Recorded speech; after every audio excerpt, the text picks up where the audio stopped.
Welcome to my vlog of skills versus capacities in speed and agility.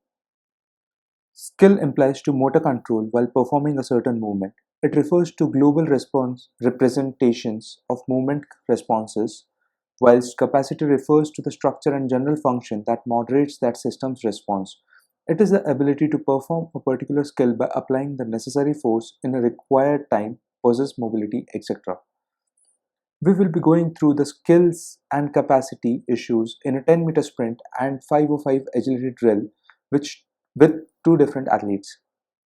First athlete is Akash, who is a cricket player specializing in bowling and fielding. The second athlete is myself, and I am a recreational footballer. Let's analyze Akash in his 10-meter sprint. The first thing which is noticed at the start is he takes a jump on the first step and the ankle of his left leg drops down slightly, thus indicating lack of stiffness. The triple extension seems good, but the spine is compromised at the cervical and it deviates from the neutral position with the head dropped down, thus moving away from the line of resultant force. When we analyze the stance leg, as shown in the video at the top, from the second touchdown, there is kind of an overstriding pattern with the center of mass behind the foot during foot strike, resulting in high amount of braking forces. This negative touchdown distance is accompanied with a greater shank angle which does not match the trunk angle. When we look at the video at the bottom, the foot strike is on the balls of the feet in the initial steps, but there is a lack of ankle stiffness which is indicated by the dropping down of the ankle during mid stance. Also, we see a flat foot contact with the fifth step itself, which is not an ideal foot pattern for acceleration as this increases the ground contact time. When we analyze the swing leg, a heel to butt recovery pattern is observed from the third step itself. It is accompanied by a high heel recovery as is desirable in maximum velocity sprinting but not in acceleration. The faults listed for Akash are due to a lack of skill in sprinting as the lifts here clearly indicate that he possesses the capability to generate high amounts of forces in shorter periods of time. So the strategy used by him to improve his acceleration mechanics was to involve various drills that emphasize on improving the skill. We emphasized on a few box drills, starting off with a plank to make him accustomed to the angle that is desired during acceleration. The main emphasis was to maintain a neutral spinal position even in the further drills, followed by single leg drives wherein I cued him to achieve the required positions. We did a quick leg switch to emphasize on the piston-like movement pattern of the legs during acceleration. Building up over the previous drills, we went for 3 leg switches. Slowly, the body angles were changed to replicate the later stages of acceleration. Sledge pushes were used as a tool to coach the low heel recovery, maintaining a neutral spinal position. Though in this video, the athlete is rounding at the lumbar region, in the further weeks, a lot of cueing and practice will be done to coach him the necessary skill of maintaining a neutral spine. Sprints with the PVC were done to take the hand movements away so that the athlete could focus on his leg drive mechanics. The resistance band sprints were involved to introduce the hand movements. Finally, the sessions were ended with a 3 to 4 short sprints trying to put into practice everything that has been coached and to make the athlete relate to the drills. Now let's analyze the 10-meter sprint for myself. At the start, I had placed my rear leg far behind, thus loading only the front leg. This seems to have come from a desire to stay low and maintain lower center of mass. The major faults observed is that from the first touchdown itself, the trail leg starts kicking back, and this could be due to the excessive lean placed on the body, which demands a high rate of force production from the lower body, more than what the limbs are capable of producing. The angle during takeoff is not a straight line from the ankle to the head, and hips don't extend completely. During stance, as shown in the top video, it can be observed that the right ankle shows good level of stiffness while the left ankle doesn't. Another thing that is observed is that there is a flicking motion at the ankle which implies that I am trying to get an excessive extension from the ankle as the hips aren't generating enough force, and also I'm trying to push myself forward excessively, leading to a chain of whole other issues during the swing phase. In the swing phase, the first step shows a very low heel recovery, but immediately after the heel rises high, and this is shown in the image on the slide. Also, the swing leg follows a heel to butt recovery pattern instead of a piston like movement that is desirable in acceleration. When observed from the front view, it is visible that the knees kick in, indicating probable weakness in the hip stabilizers and extensors. Thomas' test indicated that I have tight hip flexors as well as quadriceps.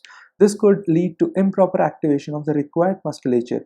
Also, I have had an ACL reconstruction and year back, but I did not follow a good rehab protocol and a strengthening program post the surgery.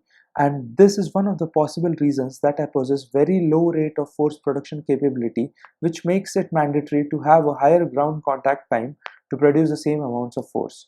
Bulgarian split squats are performed in order to improve the rate of force production at the hip musculature, and at the same time this would put the body in necessary positions for good mobility at the hip.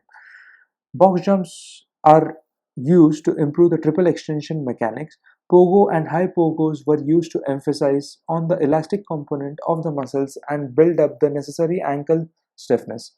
Similarly, other drills like single leg hops with variations were used to work on the stress shortening cycle capabilities. Also, the drills that were done on the wall, and in this case that were done on the box, which were mentioned previously, were included in my training. Let's analyze our first athlete Akash again for the 505 agility drill.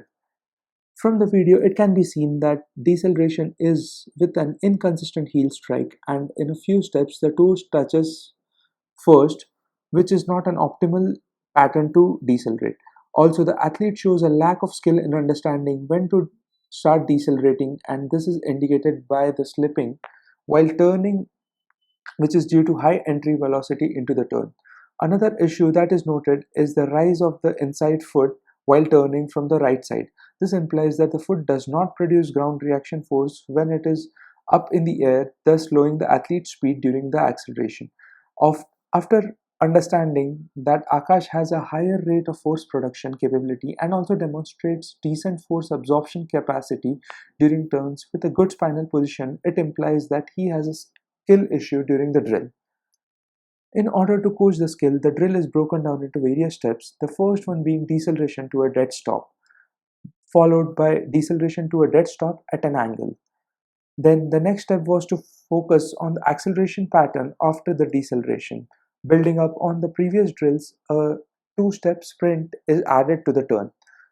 Here, an emphasis is made on the second half of the 180-degree turn, which is turn and accelerate. And this is followed by making the drill a bit more specific to his sport, which involves walking and a 180-degree turn and a sprint. This particular movement is a movement pattern involved in fielding while chasing the ball. Lastly, let's analyze myself for the 505 agility drill. I seem to possess improper deceleration mechanics with discrepancies on the left and the right side, which lead to a delay or a lag during the turn and then re-accelerating with a high heel recovery. Also, the center of mass stays relatively high as I approach the turn, and this leads to further slowing in my turning.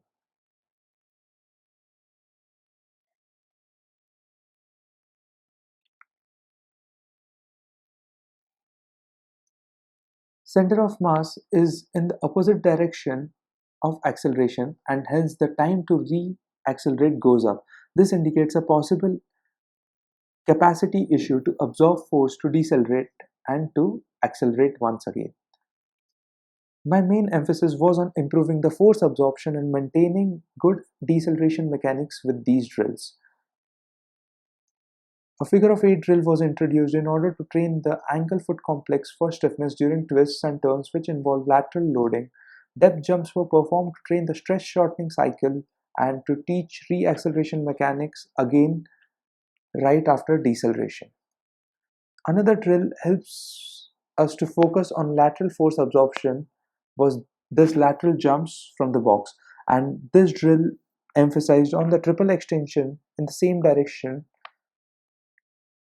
as the turn has to be performed. Then this is followed by some runs to replicate the neuromuscular sequencing that involve deceleration to acceleration, which is similar in case of 180-degree turn and sprint. Some runs to coach the acceleration mechanics from a step over were also coached. Finally, to increase the repetition, shuttle runs with a focus on the turns on the same side in a set were performed. Finally, it is important to understand that both the skills and capacity issues are interlinked, and it would not be acceptable to separate both completely, thus implying that one who has a skill issue in a particular task can also possess a lesser degree of capacity issue in the same and vice versa. Thank you.